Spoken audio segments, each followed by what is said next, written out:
سب کچھ اللہ تعالیٰ کرنے والا ہے، پر اس سے اعلان کرتے ہیں اٹھو اللہ کی عبادت میں لگ جاؤ۔ جو بندہ اللہ کے سامنے راتوں کو اٹھ کر کے 2 رکعت نماز پڑھ کر کے نماز تہجد یا اس سے زیادہ جتنا ہو سکا 4 6 8 10 12 جتنا ہو سکا نماز تہجد پڑھ کر جو بندہ اللہ کے سامنے رونا سیکھ لیتا ہے پھر اس کو دنیا میں پریشان ہونے کی ضرورت نہیں۔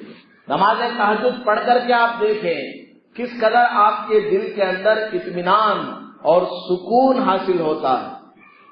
جسمانی اعتبار سے بھی آپ کو صحت حاصل ہوتی ہے سویرے اٹھ کر اس نماز کو پڑھنے سے، اور روحانی اعتبار سے بھی آپ کے دل کے اندر ایک کیفیت حاصل ہوتی ہے، ہمت حاصل ہوتی ہے کہ میں نے اپنے اللہ کے سامنے اپنی تمام ضروریات کو رکھ دیا ہے، اب میں صبح ہونے کے بعد کاروبار میں جاؤں گا، دنیا میں جاؤں گا، کورٹ کچہری میں جاؤں گا، لیکن مجھے کوئی ڈرنے کی ضرورت نہیں، کیونکہ پہلے ہی میں صبح میں اللہ کو سب بول کر کے آیا ہوں، مانگ کر کے آیا ہوں، مجھے کوئی ڈرنے کی ضرورت نہیں۔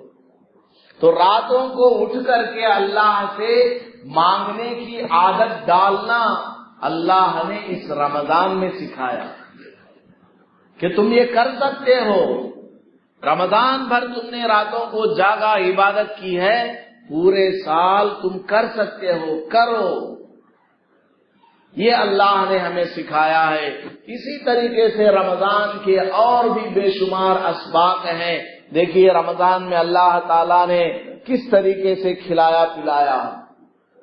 آدمی نے کبھی سوچا نہیں کہ میں اتنا کھاؤں گا، نام اس کا بھوکا رہنے کا مہینہ ہے، لیکن آدمی اس میں 2 کلو اور موٹا ہو جاتا ہے کھا کھا کر کے، یا موٹا نہیں ہوتا لیکن کھانے کو کم از کم مل جاتا ہے، بہت کھا لیتا ہے۔ کس طرح اللہ تعالیٰ روزی پہنچا رہا ہے۔ تو جس اللہ نے رمضان میں تمہارے گھر روزی پہنچائی ہے وہی اللہ پورے سال تم کو روزی دیتا ہے۔ یہ سبق سکھایا گیا، اللہ پر بھروسہ کرو، عبادت کرو، پورے سال تمہارے اوپر اللہ کی جو جو ذمہ داریاں ہیں، ڈیوٹیز ہے، روزہ ہے، یہ نماز ہے، ان کو ادا کرو۔ صرف نماز کا نام دین نہیں ہے، پورا 24 گھنٹے والی ہماری جو زندگی ہے اس کو اللہ کے حکم کے مطابق اور نبی پاک صلی اللہ علیہ وسلم کے طریقے کے مطابق کرنا یہ دین ہے۔ شادی کر رہے ہوں وہ بھی اسلامی طریقے کے مطابق، کاروبار کر رہے ہوں وہ بھی اللہ کے حکم کے مطابق ہونا چاہیے۔ غرض ہے کہ جو بھی ہمارا کام دنیا کا ہو، دین کا ہو، اللہ کے اور اللہ کے رسول صلی اللہ علیہ وسلم کے حکم کے مطابق ہو، یہ اصل کرنے کا ہے۔ تو پورے سال ہمیں اسی طرح گزارنا ہے جیسے ہم نے رمضان میں گزارا ہے۔ اور بھی رمضان نے ہمیں اسباق دیے کہ مومن اس مہینے میں بہت پیسہ خرچ کرتا ہے، سحری میں کھلاتا ہے، افطاری میں کھلاتا ہے، زکوٰۃ کے نام پر دیتا ہے، صدقہ فطر کے نام پر دیتا ہے۔ تو پورے سال اسی طرح خیر کے کاموں میں مال لگانا۔ کبھی مسجد کا تقاضا آ گیا، کبھی مدرسے کا تقاضا آیا، کبھی غریب بچی کی شادی کا تقاضا آیا، کبھی اپنے رشتہ دار بہن بھائی اور پھوپھی کسی کا بھی کوئی معاملہ پیش آیا، حتیٰ کہ غیر مسلم بھائی بھی اگر محتاج ہو گیا اس کی بھی مدد کرنا۔ جائز کاموں میں غیر مسلم کی بھی مدد کرنے کا حکم شریعت دیتی ہے، حتیٰ کہ جانور بھی اگر آپ کو مل گیا اس کی بھی مدد کرنا۔ ایک عورت فاحشہ، زنا کرانے والی، غلط کاموں میں اپنے جسم کو استعمال کرنے والی عورت راستے سے چل رہی تھی، جنگل ہے، لیکن راستے میں اس نے کیا دیکھا؟ کتا پیاسا ہے، اتنا پیاسا ہے، پانی نہ ملنے کی وجہ سے وہ کیچڑ کو چاٹ رہا، اس سے جو تری محسوس ہو رہی ہے اس سے وہ اپنی زندگی کی آخری سانسیں لے رہا۔ اس بیچاری نے دیکھا، افسوس ہوا، دل میں بڑی تکلیف ہوئی، آخر یہ بھی تو ایک اللہ کی مخلوق ہے۔ اس نے کیا کیا؟ قریب میں کنواں تلاش کیا، کنواں ملا لیکن پانی بہت اندر ہے، تو اپنے جو دستانے یا موزے تھے چمڑے کے اس کو لیا، رسی سے باندھا، اپنے کپڑے سے باندھا اور لمبا اس کو کیا اور پانی نکالنا چاہا، پانی تک وہ پہنچ نہیں پایا تو اس نے کیا کیا، اپنی چوٹی سے باندھ لیا، اپنی چوٹی سے اس نے اس کو باندھ کر کے سر کو جھگا جھگا کر الٹا لٹک کر کے جیسا ہو سکا اس نے پانی نکالا، کنویں سے باہر نکال کر کے کتے کو پلایا۔ اللہ کو اس کا یہ عمل اتنا پسند آیا کہ اللہ نے اس کو معاف کر دیا، پوری زندگی کے گناہ کو معاف کر دیا اور جنت کا فیصلہ کر دیا۔ سمجھ میں آ گئی بات؟ تو جانور پر بھی رحم کھائیں گے، وہ بھی ضائع ہونے والا عمل نہیں ہے۔ یہاں رک کر کے ایک بات بتا دیتا ہوں، کتے کو پانی پلائے تو اللہ تعالیٰ معاف کر ڈالا ہے، نماز پڑھنے کی کیا ضرورت ہے؟ اب گلی میں اندرا نگر میں کتنے کتے ہیں، ان کو پانی پلانا شروع کر ڈالو، گھر میں 4-5 کتے لا کو پال لو، بلیاں کو لا کو پال لو، حضرت جمعہ میں بولے ہی کتے کو پانی پلا دیے تو مغفرت ہو گئی، نہیں، یہ مطلب نہیں ہے۔ یہاں صرف یہ بتانا مقصود ہے کہ اللہ تعالیٰ کس کا کون سا عمل پسند کر لیتا ہے وہی بہتر جانتا ہے۔ کسی عمل کو چھوٹا نہیں سمجھنا ہے، کسی بھی عمل کو چھوٹا نہیں سمجھنا ہے، یہ بتانا مقصود ہے بس۔ یہ مطلب نہیں ہے کہ نماز نہ پڑھو بس کتوں کو پانی پلاتے رہو، نہیں، نماز تو پڑھنا ہے، زکوٰۃ دینا ہے، رمضان کے روزے رکھنا، حج کرنا، سارے کام کرتے ہوئے آپ کو جو بھی موقع خدمت کا ملے وہ کرنا ہے۔ تو رمضان نے ہمیں یہ سکھایا۔ اب رمضان ختم ہو گیا تو روزہ ختم نہیں ہوا۔ اللہ کے نبی علیہ الصلوۃ والسلام نے ارشاد فرمایا، من صام رمضان، جس نے رمضان کا روزہ رکھا، ثم اتبعہ ستا من شوال، پھر اس نے رمضان کے بعد 6 روزے، شوال کے 6 روزے رکھا، کان کصیام الدہر، تو وہ ایسا ہے جیسا کہ اس نے پورے سال کا روزہ رکھا۔ رمضان کا 1 مہینے کا روزہ رکھا۔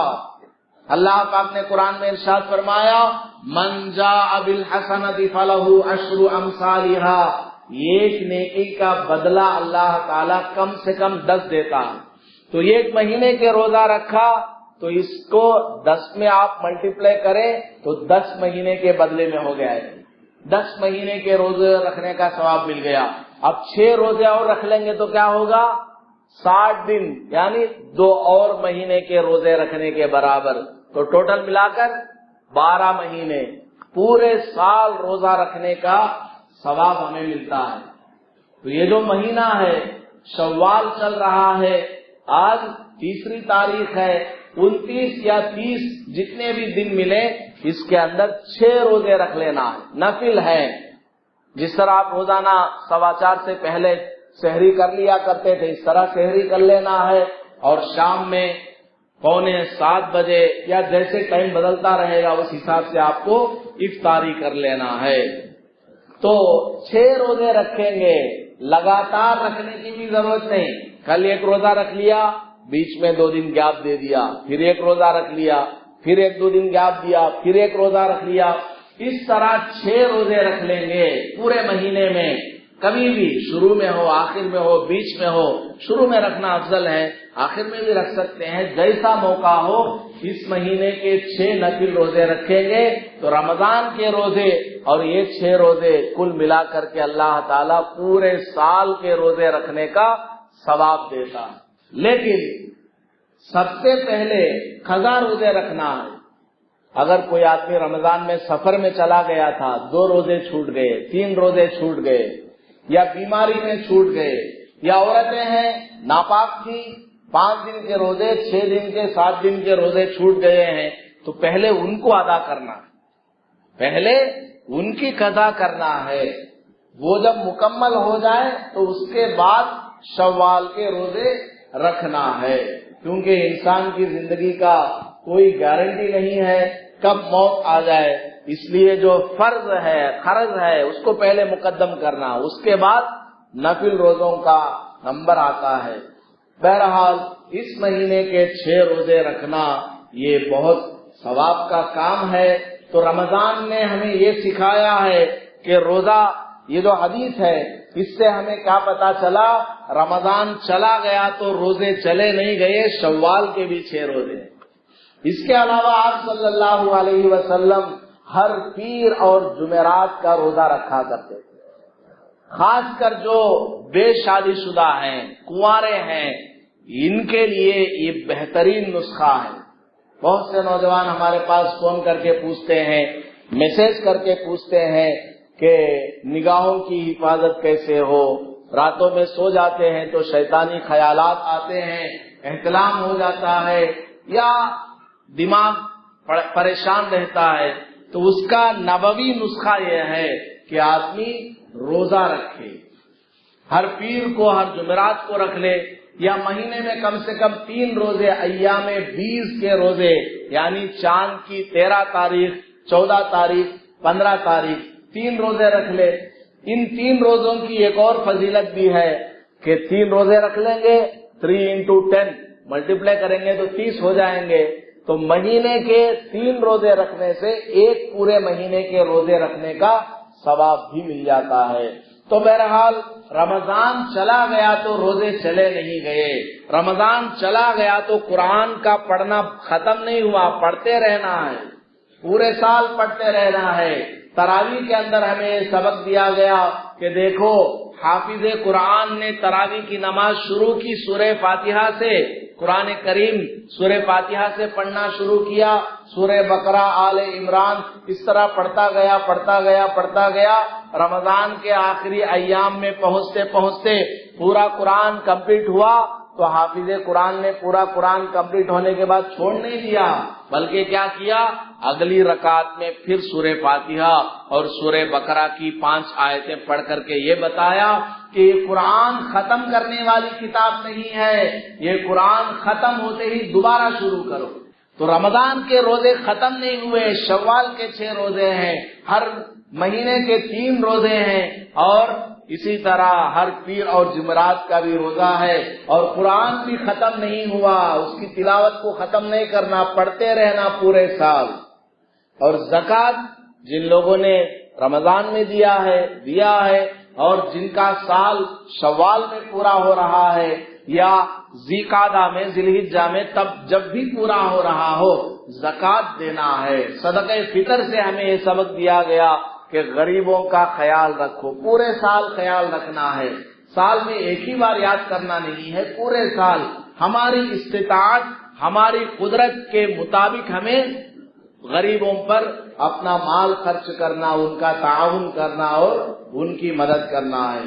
تو خلاصہ کلام ہمارے اس آج کے بیان کا یہی ہے کہ رمضان نے ہمیں یہ چند اسباق دیے ہیں، گناہوں سے بچنے کا سبق دیا، نیک کاموں میں آگے بڑھنے کا سبق دیا، راتوں کو جاگنے کا سبق دیا، مال خرچ کرنے کا سبق دیا، ہمدردی کا سبق دیا، اور قرآن شریف کو پڑھنے اور پڑھانے کا، سننے اور سنانے کا سبق دیا ہے۔